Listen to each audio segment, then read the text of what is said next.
Olá, meus caros, bem-vindo de volta. A gente volta aqui para poder continuar nosso debate sobre a questão da economia no Brasil colônia. A gente vai dar continuidade à aula que a gente teve hoje pela manhã. Essa aula, como vocês sabem, é uma aula de reposição. Eu quero que vocês, se tiverem alguma dúvida sobre ela, anotem ou coloquem no fórum ou venham conversar comigo particularmente, ou pode colocar na nossa aula mesmo para a gente poder debater, correto? Na última aula a gente parou quando vínhamos falando da questão aqui do funcionamento, de como funcionava o cotidiano dentro dessa fazenda e como que, dentro desses engenhos de açúcar, e como que se estruturava um grande engenho dentro do Brasil. Recorda vocês que quando eu falo de engenho de açúcar no Brasil, eu posso estar falando de duas estruturas. Ou eu estou falando de todo esse conjunto de habitação e de produção, que eram os latifúndios, que eram as grandes fazendas, ou quando eu falo de engenho, eu posso estar me referindo exclusivamente a essa estrutura, a estrutura de produção. É comum, o mais comum a se encontrar na historiografia é a palavra engenho de açúcar se referindo a todo esse processo, a todo esse latifúndio, correto? Quando a gente fala de engenho propriamente dito, do maquinário utilizado para a produção de açúcar, a gente encontrava dentro do Brasil em utilização dois tipos de engenho.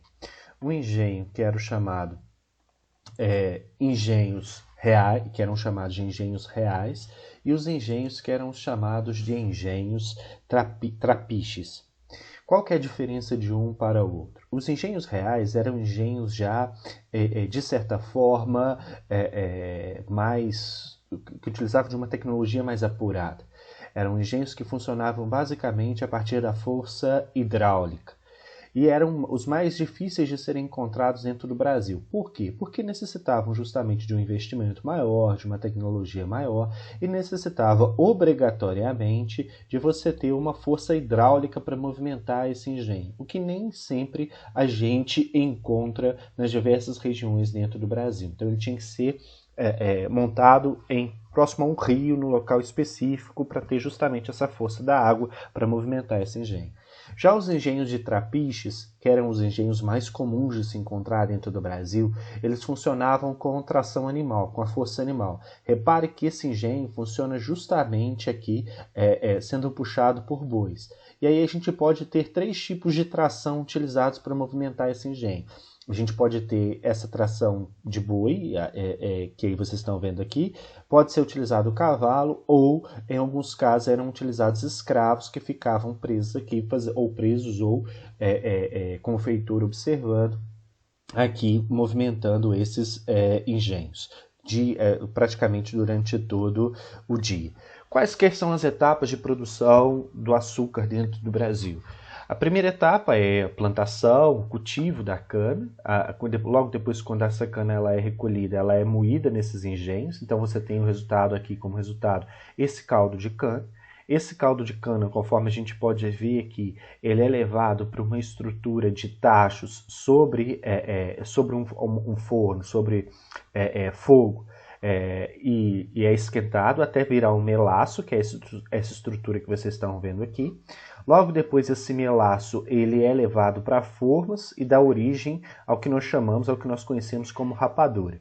Essa rapadura, então, ela é moída e passa por um processo de beneficiamento nas casas de apigar, como a gente viu aqui nas casas de purgar, como a gente viu, nas casas de purgar, como a gente viu na nossa última aula. E aqui, nessas casas de purgar, então, esse açúcar ele vai ser moído e vai ser beneficiado. Na maior parte das vezes, esse açúcar ele era beneficiado fora do Brasil, ele não era beneficiado dentro do Brasil. Ou ele era beneficiado na região de Flandres, onde hoje é a Bélgica, ou ele era beneficiado na região de Amsterdã, na Holanda. Não havia locais de beneficiamento do açúcar nem no Brasil e nem em Portugal. E por que era importante beneficiar o açúcar? Porque se agrega valor a ele. Os europeus pagavam muito mais caro pelo açúcar branquinho e refinado do que pelo açúcar pelo açúcar sem beneficiar, que seria muito próximo a um açúcar mascavo, mas muito grosso. Então, o açúcar, quando ele era refinado e beneficiado, ele agregava valor a ele. Por isso, a necessidade da gente poder beneficiar esse açúcar. Da gente não, dos portugueses e dos colonos beneficiarem esse açúcar. Os instrumentos utilizados, a gente tem aqui vários grandes tachos. Essa é uma foto muito ruim desses instrumentos utilizados na produção do açúcar. Quem tiver a oportunidade, quando a gente voltar à normalidade, visitar o Museu de Artes e Ofícios em Belo Horizonte, lá a gente tem uma sala em que a gente tem basicamente essa estrutura, a gente tem esses tachos, a gente tem essas estruturas utilizadas para mexer o melaço e o caldo de cana dentro desses tachos, essas estruturas aqui para poder retirar o melaço dentro desses tachos. Lá tem tudo muito bem detalhado e muito bem organizado na exposição no Museu de Artes e Ofícios. Outra coisa muito importante que a gente deve observar nesses engenhos é que esses engenhos, a produção de açúcar no Brasil, ela acabou por desencadear alguns outros tipos de atividades agrícolas e econômicas dentro do Brasil. Numa aula normal, a gente passaria aqui para vocês pararem para essa imagem e analisarem o que vocês estão vendo e o que essa imagem permite nos dizer sobre a produção agrícola no Brasil, colônia, e sobre os efeitos de encadeamento da produção do açúcar. Ou seja, o que a partir dessa imagem a gente pode inferir que era necessário se ter dentro do Brasil como produção também para poder fazer com que o açúcar fosse produzido dentro do Brasil. E aí a gente ia ficar aqui 5, 10 minutos observando essa imagem e analisando essa imagem. Até vocês apontarem justamente para esse lado aqui, para esse canto inferior dessa imagem, observando a presença de animais aqui, correto? A gente tem aqui um bode, a gente tem aqui vacas, a gente tem bois aqui. Então, aí a partir do momento que vocês observassem, a gente partiria para essa conclusão, de que a produção no Brasil, de açúcar no Brasil, ela acabou por desencadear também uma atividade pecuária. A criação de bois, a criação de cavalos, esses animais eles eram utilizados para ajudar no transporte da mercadoria e na própria produção do açúcar, se a gente pensa nesses engenhos que eles precisam ser movimentados, esses engenhos trapiches que precisam ser movimentados com a tração animal. Mas esses animais, além de ajudar no processo de produção da cana-de-açúcar e do açúcar no Brasil, eles também serviam para oferecer carne e leite para as pessoas e abastecer um mercado interno dentro do Brasil, conforme a gente viu na nossa última aula também. Então a gente passa a falar agora de uma outra atividade econômica muito importante na história colonial brasileira e que muitas das vezes passa desapercebido por nós ou pelos livros didáticos. Correto? A pecuária. Os animais que foram criados no Brasil, eles não surgiram da natureza, da fauna do continente americano. Eles são animais que foram introduzidos aqui por europeus. As vacas, cavalos, a própria galinha, os porcos, todos esses animais que a gente hoje associa a esse mundo rural, às atividades agropecuárias, são animais que foram trazidos para o Brasil por portugueses. No caso das vacas e cavalos que vieram para o Brasil, e também cabras, ovelhas, eles vieram sobretudo de ilhas portuguesas que tinham esse tipo de produção no Atlântico, principalmente da ilha de Cabo Verde, sobretudo as vacas que vieram para o Brasil nesse primeiro momento. E essa pecuária, então, a criação desse gado, ela se desenvolveu sobretudo no Nordeste brasileiro e, em um segundo momento, a partir de meados do século XVII, no extremo sul do Brasil, no extremo sul do país, avançando já para um território que era, a princípio, espanhol pelo Tratado de Tordesilhas, conforme a gente vai ver. Esse gado ele foi utilizado, a princípio, como meio de transporte. O povo montava a vaca? Não, mas você tinha um carro de boi, você tinha o próprio cavalo, que era utilizado também para transporte dentro do Brasil. Foi utilizado como força motriz, O que seria essa força motriz? Seria a força justamente para mover esses engenhos trapiches, seria que a gente poderia entender a utilização do gado para puxar os arados para a plantação dessa cana-de-açúcar. Mas foi utilizado também como fonte de alimentos, carne e leite. Então acaba por movimentar essa economia interna e auxiliar nessa produção de cana-de-açúcar que era voltada para o mercado externo dentro do Brasil.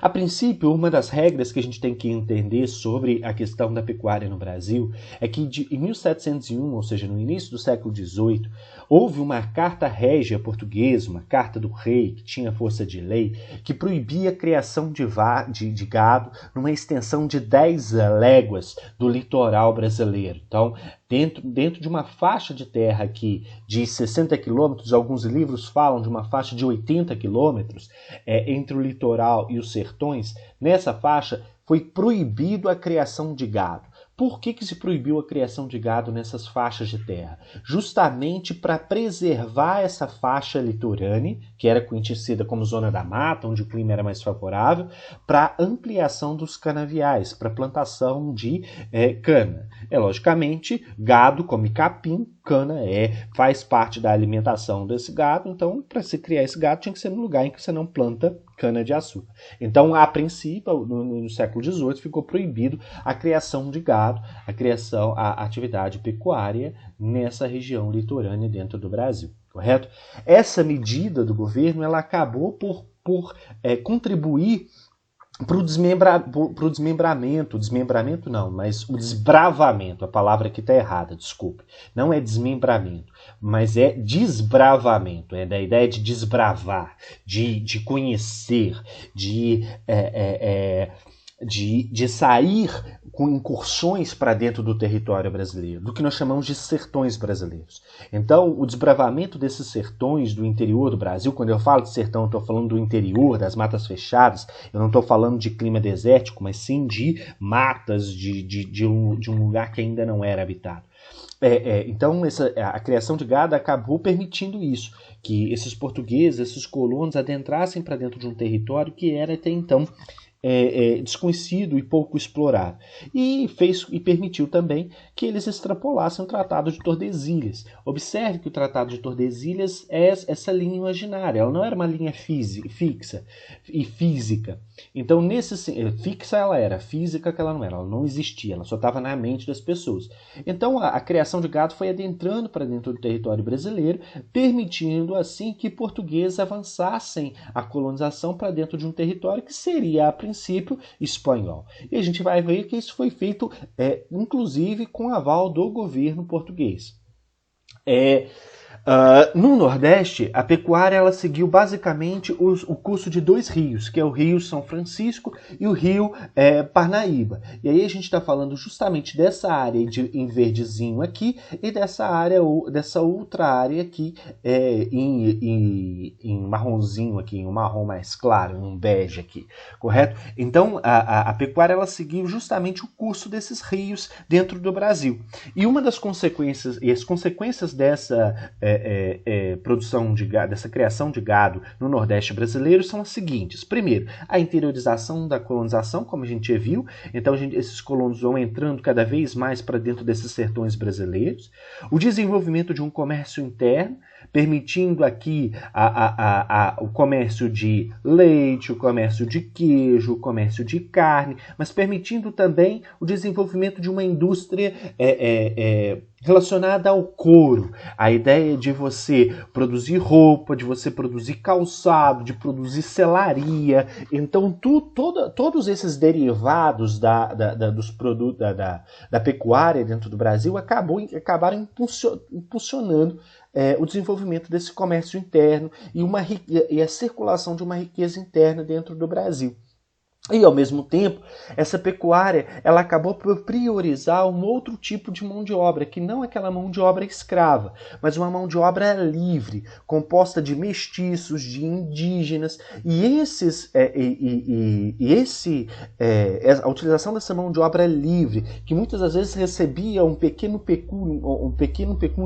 salário por aquela atividade que estava sendo que estava sendo desempenhada acabou contribuindo também com o desenvolvimento desse comércio e com essa geração dessa riqueza interna dentro do Brasil, permitindo até mesmo uma certa mobilidade social. Pessoas que que ganhavam esse pequeno salário, tinham um pequeno sítio, vendia, produzia uma hortinha, vendia, criava um gado, vendia, e aí acabava conseguindo, de certa forma, ascender socialmente. Isso era muito difícil? Era, mas acontecia, correto?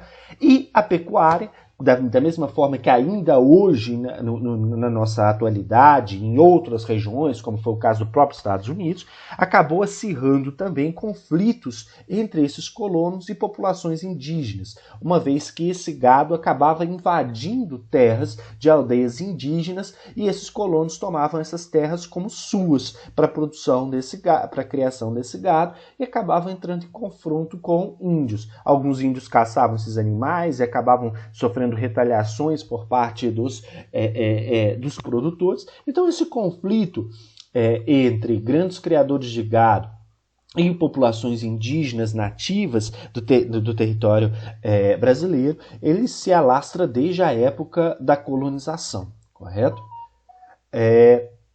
Detalhe aqui em cima, olha, com o tempo, a estrutura latifundiária e extensiva da agricultura, esses dois termos são dois termos que a partir de agora vocês têm que trazer eles na cabeça com vocês. Então, com o passar do tempo, a estrutura de grande propriedade, de produção em larga escala, mas produção em larga escala utilizando muito território e pouca tecnologia, que marcam a agricultura brasileira, também se tornou uma característica da pecuária brasileira. Então, com o passar do tempo, essas grandes fazendas que antes só produziam cana ou algodão, elas passam a se dedicar também à produção pecuária. E ao passo que hoje a gente tem grandes latifúndios dedicados justamente à criação de gado, à atividade pecuária. Uma atividade que começou paralela e muito pequena à produção de açúcar e acabou, com o tempo, ganhando espaço dentro do Brasil. E a pecuária no extremo sul do Brasil? Repare que aqui, olha, Capitania de São Vicente, aonde que vai estar localizada a pecuária nesse extremo sul? A pecuária nesse extremo sul vai estar localizada cá embaixo. Observa aqui, olha onde está o Tratado de Tordesilhas. Estão observando essa linha? Olha aqui, essa linha aqui, ó, que passa aqui, é a linha do Tratado de Tordesilhas. Essa capitania aqui, ó, de São Vicente, a capitania de Santana, elas estão localizadas justamente aqui, ó, observa. Então, teoricamente, aqui terminava o território português, correto? O que Portugal incentivou? Portugal incentivou a abertura de fazendas de criação de gado para uma região que vai além do Tratado de Tordesilhas, na região onde hoje é Santa Catarina, Rio Grande do Sul, lá no extremo sul do Brasil, correto? E esse desenvolvimento dessa pecuária na região mais ao sul, do extremo sul do território de Portugal, ou de um território que não era nem de Portugal dentro do território brasileiro, ela foi incentivada pelo governo português. E ela acabou implicando na ruptura de limites impostos pelo Tratado de Tordesilhas. O que significa isso? Significa que Portugal invadiu um território que pertencia à Espanha. E isso foi feito intencionalmente. Os portugueses, a coroa portuguesa, diferente do que acontece no restante do processo de colonização, incentivou a vinda de famílias portuguesas para essa região de fronteira com as colônias hispânicas. E aqui eu não estou falando só do elemento masculino, não. Eu estou falando de famílias inteiras que acabaram deixando Portugal, incentivadas pelo governo, e migrando para essas regiões mais ao sul. Esse interesse da coroa portuguesa não se refere só à questão da pecuária, mas se refere também na questão de posse de terras. É um interesse que é anterior a essa atividade agropecuária, mas ela acaba por se intensificar quando há essa guinada rumo à atividade pecuarista dentro do Brasil. Nesse sentido, o governo português, nesse sentido de atração dessas famílias, criou uma série, um conjunto de habitações ou uma vila que ficou conhecida ele criou isso em 1680, que ficou conhecido como Colônia de Sacramento. Colônia de Sacramento fica aqui, ó, Buenos Aires está de um lado, repare que aqui é a Argentina, aqui essa região aqui hoje é o Uruguai, que nesse momento Portugal estava tomando da Espanha, que era a colônia da Espanha. Então o governo português acabou incentivando a migração de famílias inteiras para essa região aqui, às margens do Rio do Prata. Havia, logicamente, um interesse de controle aqui de circulação, de navegação no Rio do Prata também. Então era o interesse de marcar posição nesse território, era o interesse de, nesse momento, tomar território que era da Espanha. Então havia uma série de interesses geopolíticos associados a esse incentivo português pela habitação dessa região. A colônia de Sacramento, ou de Nova Sacramento hoje, é conhecida como a Paraty uruguaia, porque você tem uma série de... as vilas ou a cidade lá, ela se parece muito com a cidade de Paraty dentro do Brasil, correto? Então, como eu disse para vocês, um incentivo para a vinda de famílias açorianas portuguesas, para ocupar essas áreas litorâneas do extremo sul. É uma experiência única em todo o período colonial. A gente não vai ver esse incentivo sendo visto. Anos mais tarde, essa região ela vai ser, isso é incentivado em 1680, já no século XVIII, isso é reconquistado, essa região é reconquistada de novo pela Espanha, Portugal deixa esse território, mas o fato é que a produção pecuária no extremo sul do Brasil fez com que Portugal tirasse ou tomasse da Espanha parte do território que era para ser espanhol, que é o que hoje é Rio Grande do Sul, Santa Catarina, Paraná, toda essa região mais ao sul do Brasil, correto? Essa pecuária no sul ela atingiu seu auge por volta do século XVIII, quando você tem a criação da indústria do charque. O que é o charque? O charque nada mais é do que a carne seca. Por que o charque foi muito importante para o desenvolvimento da pecuária? Porque ele permitiu a conservação da carne. Naquela época não tinha geladeira, não tinha frigorífero. Então, o que se fazia para conservar a carne? Colocava ela no sol, secando com sal. Era sol e sal ao mesmo tempo, secando essa carne, e essa carne depois, então, de seca, ela era conservada durante muito tempo. E acabou movimentando essa indústria de carne, uma carne que era consumida em todo o Brasil, e não só no Brasil, como em alguns casos começou a ser exportada também.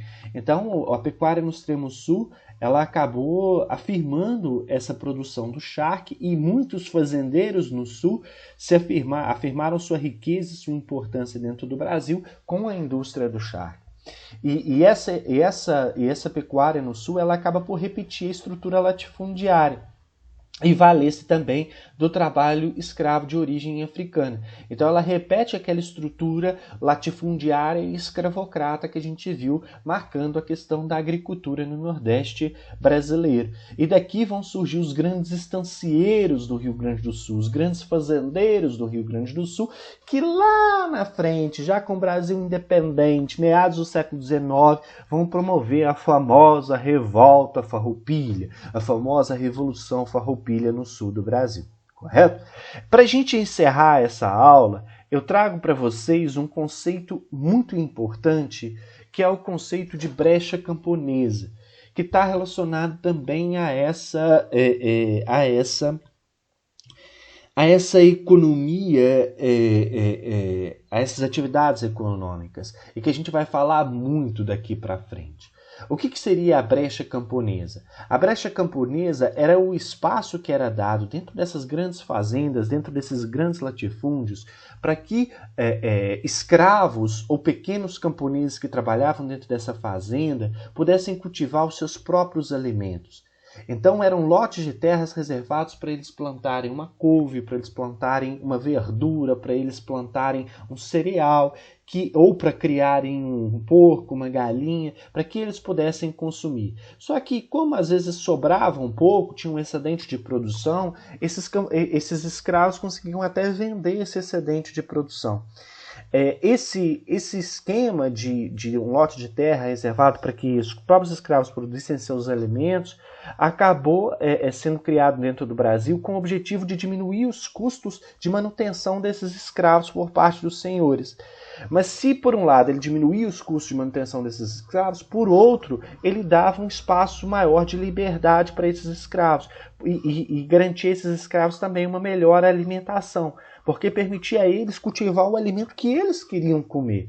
Então, esse espaço da brecha camponesa acabou sendo visto por alguns historiadores como um momento de sociabilidade, como um momento de maior liberdade dentro desse campo e como um espaço em que esses escravos utilizavam até mesmo para poder resistir a esse cativeiro. Resistir no sentido de poder ter ali um pouco de esperança, de cultivar, de ter uma vida ainda que menor. Então era um espaço que permitia que esses escravos fossem vistos muito mais como camponeses do que como escravos. Por isso, esse termo brecha camponesa, tá bom? Esse conceito é muito importante, é um conceito que a gente vai falar dele durante muito tempo e que talvez no início da nossa próxima aula eu volte a dar uma palhinha sobre ele, justamente por ele ser muito importante.